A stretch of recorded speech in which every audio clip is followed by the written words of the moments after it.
Hi there! Do I look familiar?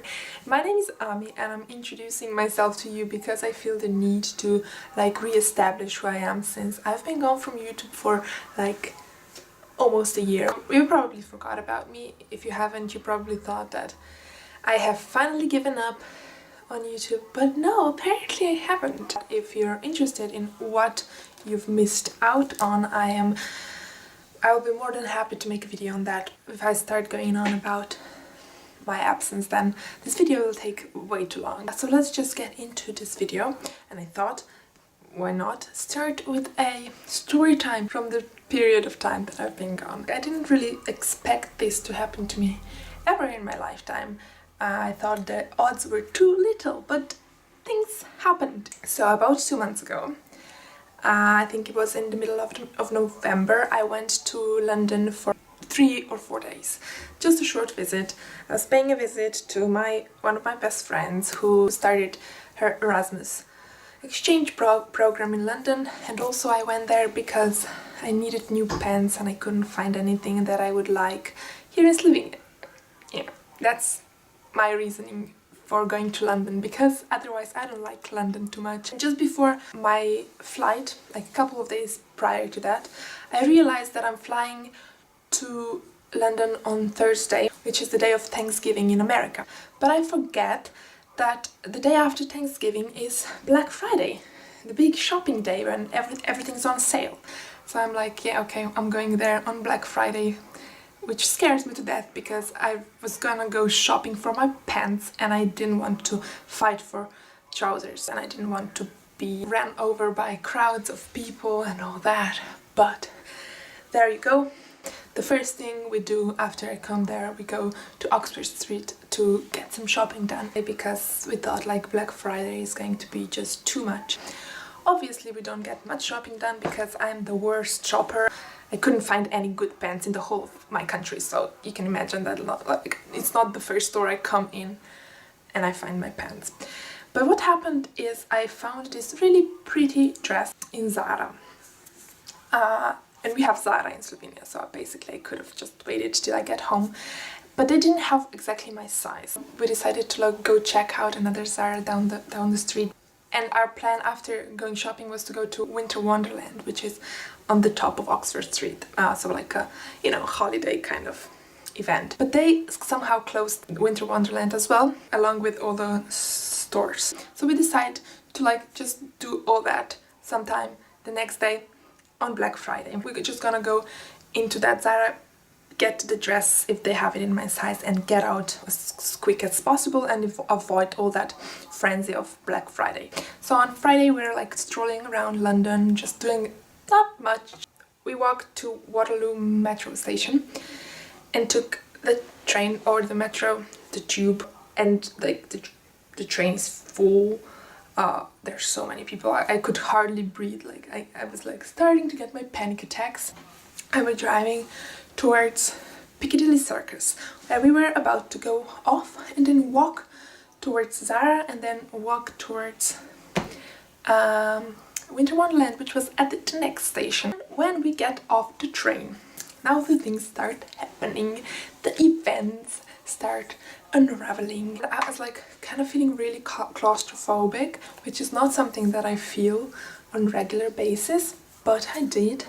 Something was really weird and off. And that's where an announcement started going off on the speakers in the station. And this male voice tells us something about, at the next station, Oxford Circus, there was an overcrowding happening and that the trains won't stop there. I thought that's a little bit weird, but I thought I don't know London, I don't know the metros, maybe that's an occurrence that happens often. Also, it's Black Friday, what else do you expect? There's gonna be crowds. But I felt a little bit uneasy at the same time. We come almost to the exit of this train station, or this metro station, goddammit. Suddenly, everybody on the station, and there was a lot of people, believe me, starts running. Oh my god, that was the worst experience ever. Everybody just started running as fast as they could. And what else do you think? What else goes through your head in the times that we live in one of the capitals of the world? Of course, there must be somebody shooting at people at this exact station. Everybody's running for their lives, and you have no idea where exactly to run to because you don't know exactly what's happening, you don't see the attacker, but you're just imagining it in your head. Me and Hannah start running up the stairs, and then we stop in the middle of the staircase. Because the guy on the speakers started, he said, there is no need to run, just please slowly exit the station, whatever. So I stop, like, okay, he said there's no need to run, but at the same time, even if there was a terrorist attack happening there, of course they would say there's no need to run because they don't want people to kill each other while running. So I'm like not trusting him, but at the same time, you're trying to be reasonable in this unreasonable situation.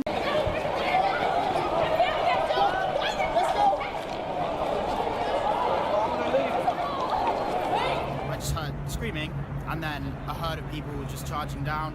It looked like they were just, it looked like they were being sort of mowed down, but that was just people running over each other, tripping over each other, like dropping their bags, throwing their things down. And in the moment that we exited the metro station, there was like, the streets were basically completely empty. There was like tons of police everywhere, and I could hear, the helicopters flying around. You don't know what's happening, but obviously you just think, okay, it's a terrorist attack, something happened, something is happening, and you have no idea where to where to go. The thing that was going through our heads was just like, take shelter, find some shelter, And the only building that I remember was like across this really large, really broad street, all in glass. So we were like, we have to cross a really large street to come there, so somebody might shoot us or kill us while we're doing that. And also the glass store does not seem like the most safe place to hide in. So we're like, okay, and we take shelter behind some trash bins. And then just suddenly a door opens behind us, and some guy lets us in. And we find ourselves in this beautiful hotel, like everything smelled of like spa and essential oils or something. And they like come to us and they give us like water with like lemons, like just drink, calm down. It was really difficult because we were trying to check our phones, to like get some information. But I guess everybody was online, so the internet connection really didn't work. It did load after like some time, and we could read an article that said that there's been some sighting of a shooting at the next station at Oxford Circus, and that somebody saw a guy with a gun in Zara, which is exactly where we were headed. And also Oxford Circus station is just at the entrance of Winter Wonderland. So we're like, oh my god, how lucky are we at the same time? But it said that police are treating the events as a terrorist attack. But the whole event has happened about half an hour prior to when we came to the Piccadilly Circus. So all the panic was actually an aftermath of that event, like stations away. After half an hour, the hotel opens the door. The media starts reporting that they didn't find any signs of any attack, that maybe it was a false alarm. The people just panicked. And as they're like explaining, a new wave of panicked people rushes through the front door. Like a ton of people screaming, some people were crying.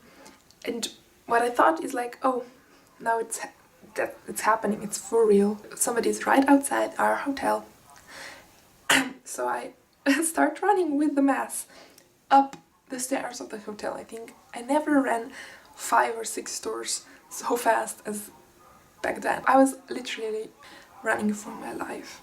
My heart was like about to explode. I really thought that I was gonna die. I could imagine like a guy with a gun coming, shooting everybody, coming up to the 6th floor to shoot me by the wall because there was nowhere else to go. But again, nothing happens.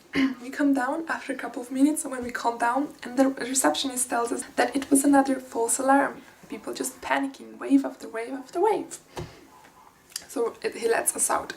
and we had to wait for a bus, and it was the most creepy feeling ever because we were standing in the middle of the road with no shelter. Every time somebody ran to cross the street, you know, I just startled. It was like really, really terrifying. So we went to stand in a smaller alley to like take shelter in a restaurant if needed, if something happened. Nothing happened, obviously. The bus came, took us home. The next day we went to Brighton, out away to the countryside to calm down. And it was really interesting because the next 2 days after that attack happened, I had like these nightmares about like terrorist attacks happening, about my plane crashing down.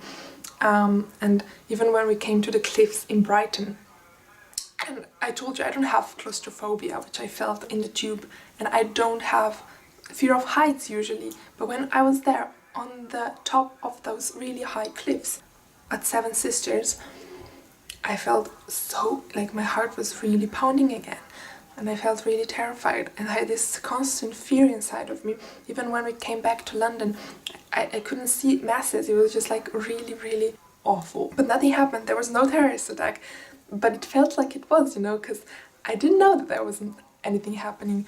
I just felt like I was in real great life danger. I was so happy to come home because Slovenia is a fairly safe place for it, because it's really small, and you know, we're not the target, I think. And mostly people don't live in constant fear here as they do obviously in London or other countries with big multicultural capitals. I thought I got over this event, but like I think last week or like a week or two ago, I had a nightmare about being in London and a terrorist attack happening again. So now I'm like, I think I have to sort this out a little bit, because this post-traumatic trauma, I think, is implanted in me. You know, I'm realizing that terrorism is not really like a case of a specific attack, an actual bombing or explosion or shooting, but it's actually a state of life that we live in. Terrorism is basically all present everywhere, not necessarily from our personal first-handed experiences, as my experience actually might be, even though nothing literally happened, but we get this trauma from others' experiences, from experiences of people all around the globe, because the news are coming in our way and we feed on them. And even if we're not actually in a big danger, you know, it feels like we are. And that's why, you know, this mass panics happen. Like everybody was expecting something bad to happen on such a day as Black Friday. And then something must have popped, something must have banged, and people panicked. And it just came like a wave, like a snowball. You know, I thought, what are the odds, you know? And I read the statistic that the odds are 1 to 15,000 and something. I always thought that the only solution to this terrorism is not to show any fear, but it's impossible to show any fear because fear is all present, unfortunately. A lot of things happened to me in life, but I didn't think this was going to be one of them. I'm just extremely lucky that nothing bad really happened to people around me, and especially not to me. But at the same time, I'm happy that I experienced something on my own skin, something that people go through every day, really, without having to suffer from severe consequences. That's all. This is a long video. I hope it was interesting. And I'll see you, hopefully, as soon as possible.